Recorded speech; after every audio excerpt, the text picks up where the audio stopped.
14. Good morning, everyone. It's Bloomberg Surveillance. I'm Tom Keene with Scarlett Fu and Christina Alessi, and we are looking at Walmart. Yeah, we got to talk about Walmart because in case you missed it, the U.S. biggest retailer, Walmart, has tapped Doug McMillon to lead the retailer as CEO. The Walmart veteran has a few challenges on his plate ahead, from slowing growth to increased competition from the likes of Amazon.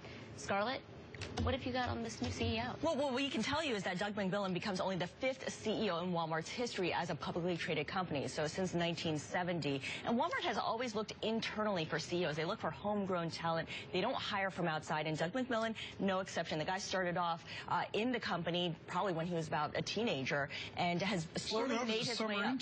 Summer intern. Yeah. He worked at Sam's Club. His latest position was as head of Walmart International. Yeah, and he beat out some other internal candidates, right? Bill Simon, the head of Walmart. How is that going to affect things politically? Well, that's interesting. For one thing, Doug McMillon had the support of the Walton family, which owns about 50% of Walmart's shares. But Bill Simon, who headed up Walmart U.S., people are speculating that there isn't really a role for him here and he'll leave. So there's a concern of a brain drain. Also, Kathy Smith, who was the CFO and the COO of Walmart International, if she's not named head of Walmart International, she could potentially leave as well. So analyst at Cowen, for instance, says that this would be a real loss. I think it's been a big deal. We should point out the stock is up 60% off the trend base. It has done thanks to its nice, healthy dividend.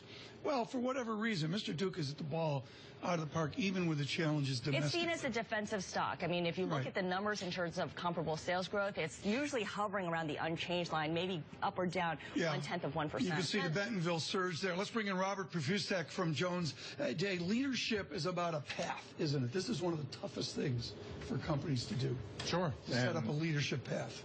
And it's very difficult, and sometimes there's some breakage, as was mentioned, that, you know, when you set up an internal system, there are winners and losers. Is there a best practice here that you see each and every day for corporations? There's no question that the best practice is to hire from within. You know what you're getting when you go through an external search. Hire from within, even though they've got to do better online. Yeah, they've got to do better. Basically, very little experience on that front. Yeah, and that's an important point. When you got to make a shift in direction, maybe there's a good argument for getting somebody from the outside.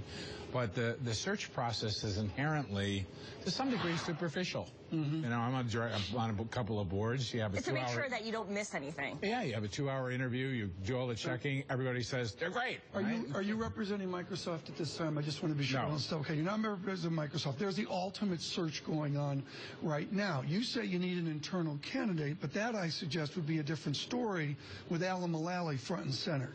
Well, when you've got to need to make a strategic move that argues, as was just mentioned, for maybe taking something with a different perspective.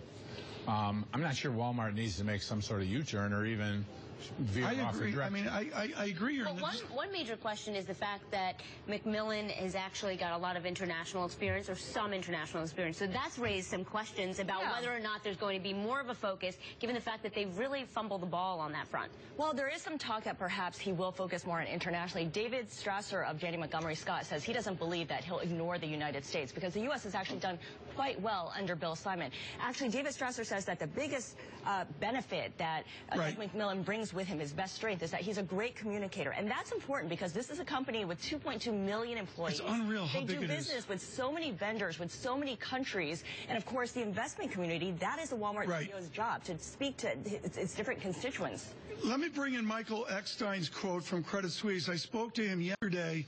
They're terrific analysts on big box retail. Of course, they go into that crucial season. We view McMillon as pragmatic and realistic. We think he will continue the legacy of focus on compliance and the core values of the company. And the idea is just simply passing the torch. And here's more on it. We do believe that he will continue to hold the international division to very high standards. He also suggested there might be possible divestitures from Walmart as well, which a lot of people have called for as a way to further unlock shareholder value, as the parlance of the time. More deals.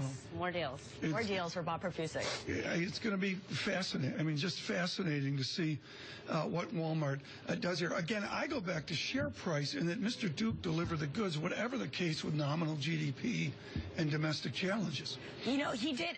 He'll certainly take credit for that. Yeah. No, Bill Simon did do quite a bit. And Mike Duke also, people are saying, you know, there's a lot of question marks over whether he was pushed out. No, the guy was getting ready to retire. Sure, he had the shortest tenure of any Walmart CEO, but he did do more than just hold the ship together. He did get Walmart through a very tough period, going through the financial crisis and recovery. Right. Nick Thompson with us as well from the New Yorker. You have written definitively on your grandfather, Paul Nitze, and the game theory, if you will, where what can leadership in corporations learn from your foreign affairs world? What can they learn from the complexity of diplomacy?